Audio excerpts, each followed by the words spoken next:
저희가 사는 이 세상은 손에 잡히는 것이나 눈에 보이는 것을 굉장히 중요하게 생각합니다.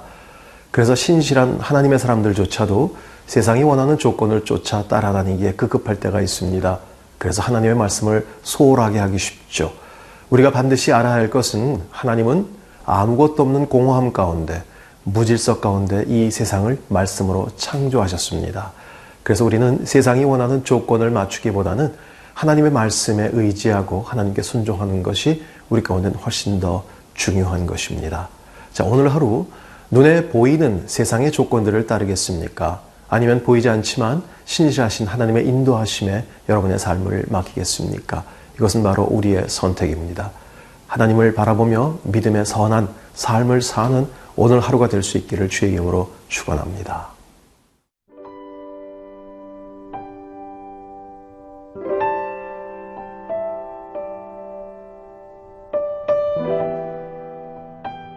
사무엘상 14장 1절에서 23절 말씀입니다.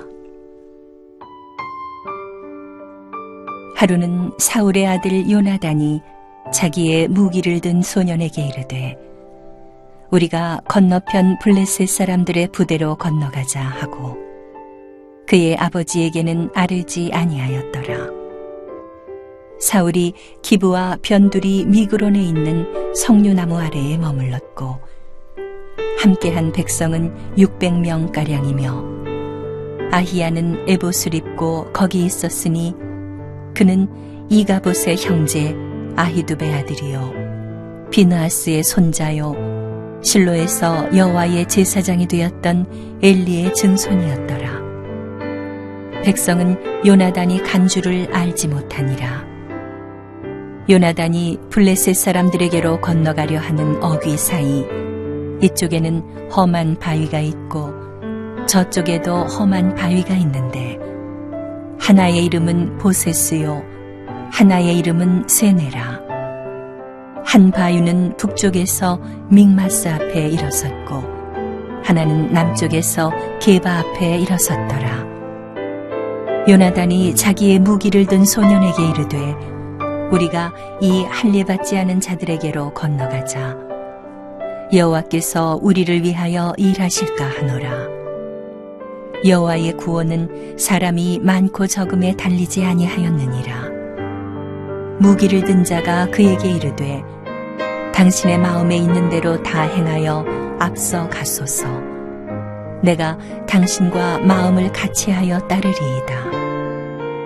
요나단이 이르되 보라 우리가 그 사람들에게로 건너가서 그들에게 보이리니 그들이 만일 우리에게 이르기를 우리가 너희에게로 가기를 기다리라 하면 우리는 우리가 있는 곳에 가만히 서서 그들에게로 올라가지 말 것이요 그들이 만일 말하기를 우리에게로 올라오라 하면 우리가 올라갈 것은 여호와께서 그들을 우리 손에 넘기셨음이니 이것이 우리에게 표징이 되리라 하고 둘이 다 블레셋 사람들에게 보이매 블레셋 사람이 이르되 보라 히브리 사람이 그들이 숨었던 구멍에서 나온다 하고 그 부대 사람들이 요나단과 그의 무기를 든 자에게 이르되 우리에게로 올라오라 너희에게 보여줄 것이 있느니라 한지라.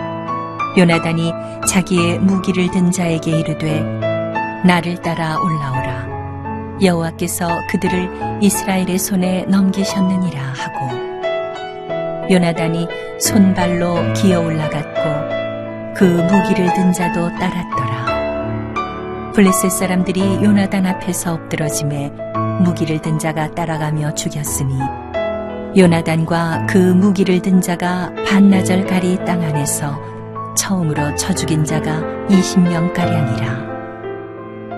들에 있는 진영과 모든 백성들이 공포에 떨었고 부대와 노략군들도 떨었으며 땅도 진동하였으니 이는 큰 떨림이었더라. 베냐민 기브아에 있는 사울의 파수꾼이 바라본즉 허다한 블레셋 사람들이 무너져 이리저리 흩어지더라. 사울이 자기와 함께한 백성에게 이르되 우리에게서 누가 나갔는지 점호하여 보라 하여 점호한즉 요나단과 그의 무기를 든 자가 없어졌더라. 사울이 아히야에게 이르되 하나님의 궤를 이리로 가져오라 하니 그때에 하나님의 궤가 이스라엘 자손과 함께 있음이니라. 사울이 제사장에게 말할 때에 블레셋 사람들의 진영에 소동이 점점 더한지라. 사울이 제사장에게 이르되 내 손을 거두라 하고 사울과 그와 함께한 모든 백성이 모여 전장에 가서 본즉 블레셋 사람들이 각각 칼로 자기의 동무들을 침으로 크게 혼란하였더라.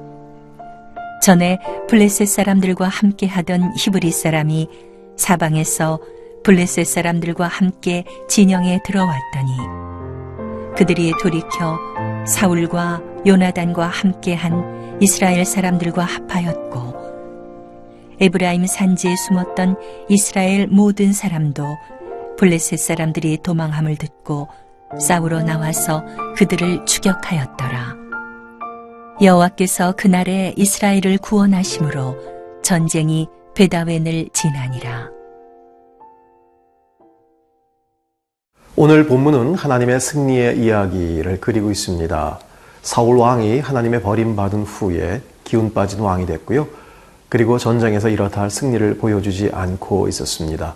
이럴 때 하나님께서 직접 나서서 하나님께서 승리를 하게 하십니다. 그리고 조심스럽게 이제 요나단을 등장시키시고 있습니다. 오늘 이 성경 본문을 통해서 우리는 두 가지 대조를 볼 것입니다. 하나님의 말씀을 저버린 사울과 그 다음에 정말 신실하게 하나님을 의지하는 요나단의 두 모습을 대조해서 보게 될 것입니다. 1절 말씀 보겠습니다. 하루는 사울의 아들 요나단이 자기의 무기든 소년에게 이르되 우리가 건너편 블레셋 사람들의 부대로 건너가자 하고 그의 아버지에게는 아뢰지 아니하였더라. 사기가 완전히 땅에 떨어진 그 이스라엘 군대의 모습을 보고 요나단은 본인이 뭔가 움직여야겠다라는 생각을 했을 것입니다. 이것은 아주 간단하게 한 절로 그냥 블레셋 사람의 부대에 건너가자라고 표현했지만 쉬운 결정은 아니었을 것입니다. 왜냐하면 저희가 아는 것처럼 블레셋의 군대는요 바다의 모래처럼 많다라고 그랬습니다. 그리고 병거가 3만이고요. 마병이 6천인 어마어마한 부대입니다. 그런 군대 안에 혼자 무기 든 소년과 함께 둘이 들어간다는 것은 쉽지 않은 그러한 결단과 용기였음에 틀림없습니다. 어쩌면 우리의 현실 가운데 기독교를 반대하고 거부하는 많은 수가 있다 할지라도요. 정말 요나단과 같은 그런 주의 청년들 또한 하나님께서 남겨놓은 신실한 자들이 일어나서 이러한 용기를 발할 수 있도록 좀 기도해 봅니다. 2절 3절 말씀 보겠습니다. 사울이 기브아 변들이 미고론에 있는 석류나무 아래에 머물렀고 함께한 백성은 600명가량이며 아히야는 에봇을 입고 거기 있었으니 그는 이가봇의 형제 아유두베 아들이요 비느하스의 손자요 실로에서 여호와의 제사장이 되었던 엘리의 증손이었더라. 백성은 요나단이 간 줄 알지 못하니라. 자, 이 말씀을 기록해 놓은 이유는요, 하나님께서 조금 더 사울에 대한 구체적인 상황을 좀 알려주시고자 함이 아닌가 생각이 됩니다. 사무엘에 의해서 하나님께서 진노하셨다라는 얘기를 들은 사울 왕, 그 다음에 어떤 액션을 취해야 할까요? 정말 하나님 앞에 회개하고 기도하는 모습을 보여야 할 터인데, 그런데 그런 모습이 보이지 않습니다. 그런 모습은 없이 오히려 제사의 구색을 맞추기 위한 제사장과 에봇의 이야기만 나옵니다. 그것도요, 몰락한 제사장인 엘리의 후손들과 함께 말이죠. 자, 이것은 사울의 현재 어떠함을 말해주고 있는 것이 아닌가 생각됩니다. 하나님의 임재와 순종보다는 형식적인 제사에 더 신경을 쓰고 있는 그런 모습이죠. 자, 우리에겐 하나님을 기쁘시게 하는 그런 믿음보다는 교회의 건물이나 조직, 또 더 중요하게 그런 것들을 더 중요하게 생각하는 모습들이 있지 않나. 순종과 헌신보다는 명예와 지위에 더 관심을 갖고 있는 그러한 모습들은 없는지 모르겠습니다. 6절 말씀을 좀 보겠습니다. 요나단이 자기의 무기를 든 소년에게 이르되 우리가 이 할례받지 않은 자들에게로 건너가자. 여호와께서 우리를 위하여 일하실까 하노라. 여호와의 구원은 사람이 많고 적음에 달리지 아니하였느니라. 자, 이러한 사울의 모습에 비해서 요나단은요, 그야말로 하나님에 대한 믿음과 신뢰 그리고 확신을 갖고 있었습니다. 그의 아버지 사울은 군대의 숫자가 너무나 중요한 나머지 그 군대가 흐트러지지 않기 위해서 정말 하나님의 말씀을 저버렸지만 오늘 요나단은 너무나 멋진 고백의 선포를 하고 있습니다. 여호와의 구원은 사람이 많고 적음에 달리지 아니하였다라는 것이죠. 1절에서 자기 혼자 적진에 들어가겠다라고 했던 것이 좀 무모한 생각이 아닐까 했는데, 자, 이것은요, 자신의 감정, 스스로 선택에 의해서 한 것이 아니라 이러한 믿음의 고백이 뒷받침되고 있었다라는 것입니다. 하나님이 나와 함께하고 계시다. 이 사실만 우리가 확실하게 믿고 있으면요, 숫자의 많고 적음은 전혀 문제가 되지 않는다라는 것입니다. 그리고 이제 7절과 10절의 이야기는 자신을 발견한 블레셋 사람들이 우리가 너희한테 가겠다라고 하면 후퇴하고 우리에게 올라오라라고 하면 하나님께서 그들을 우리 손에 붙이신 증거로 삼자라고 하는 것입니다.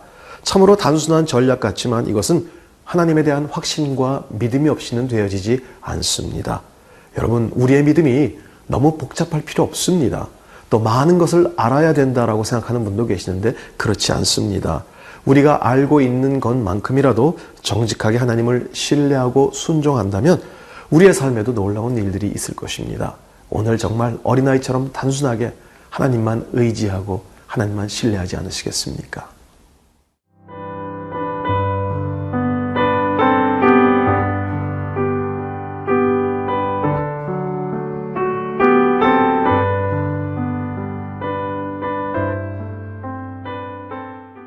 (12절) 말씀을 좀 함께 보도록 하겠습니다.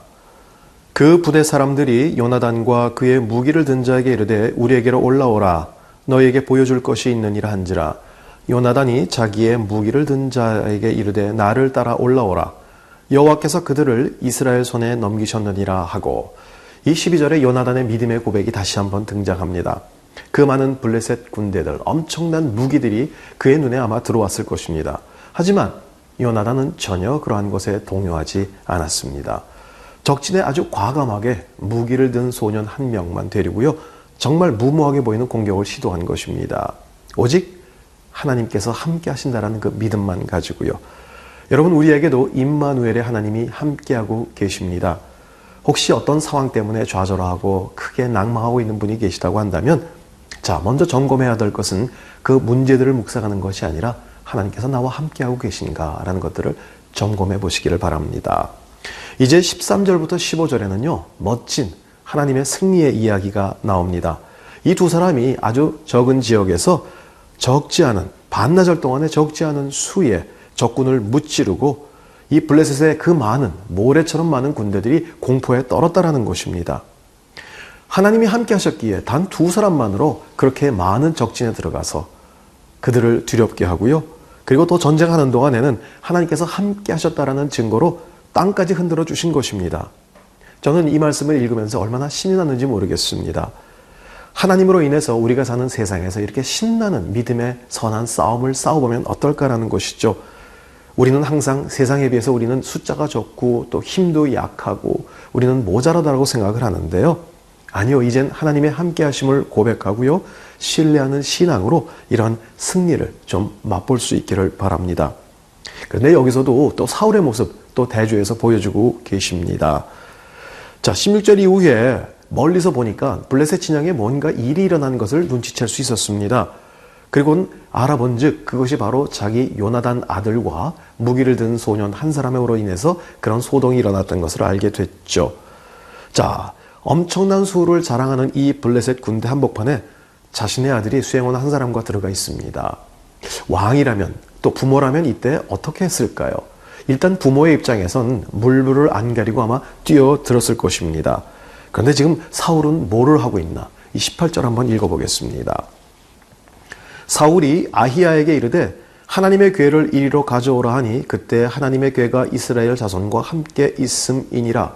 그제서야 하나님의 법궤를 찾아서 제사를 드리겠다라고 하는 것입니다. 물론 하나님의 음성을 듣고 그리고 하나님의 뜻을 구하는 제사 중요합니다.